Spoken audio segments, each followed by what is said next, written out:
नमस्कार सांग माने आज थिला संडे संडे माने नॉनवेज तो आसीबो। आज आमर आसला मटन। आज आम मटन बनैबा से पुणी पूरा घर स्टाइल रे टिके सिंपल थिला कि बहुत टेस्टी थिला। खाइले थरे भूली परिबेनी। तबे चलंतु स्टार्ट करिबा। आज आमर संडे रा मटन।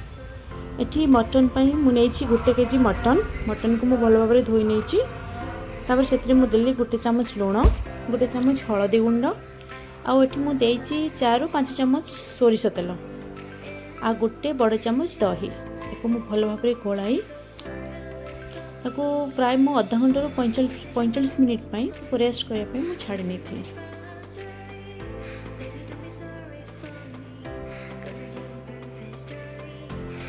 तापर एठी मसला पई मु 2टी रसुण अल्प किछि अदा आ 1 चामच धनिया आ 1 चामच जीरा 3-4टी कंचा लंका और 2-3-4टी से सुखला लंका दे तार पे पेस्ट प्रस्तुत करथली। एठी हम यार एक पाउडर प्रस्तुत करबा सेति नै जिमो दालचीनी गुजराती धनिया लवंग जीरा ताको भलो भाबरे भाजनी दे तेज पत्र भी देथली ताको भलो भाबरे भाजी तार एक पाउडर प्रस्तुत करथली। तापर एठी मो सोरिष तेल रे गोठा मसला किछि देई सेथरे देथली पियाज एठी मु 4-5टी पियाज नेथली। पियाज को आमको ये 60-70% मु पियाज को भाजी नहीं से अदा रसुण पेस्ट जोड़ा मुझे प्रस्तुत कर रखी आम भल भाव में कषा मुझे कवर करी 4-5 मिनट सीझापी मसला को छाड़ी टिके पानी दे कि आमको मसला को कषा पड़ो जहाँफल अदा रसुण गंध रही। ये मसला मुझे लंका गुंड हलदी लुण ताको आम पुणी भल भाव कषा। ये मुझे प्रस्तुत कर पाउडर 1 चामच देथली।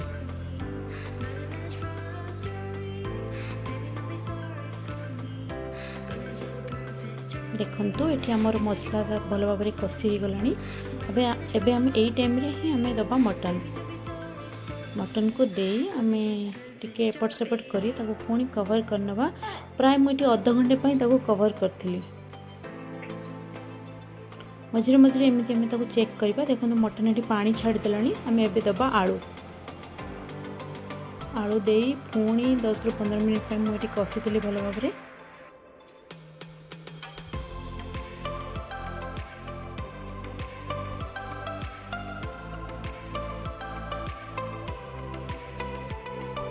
देखो सांग मैंने ये मटन भी आमर भल भाव कषि हो आसलानी।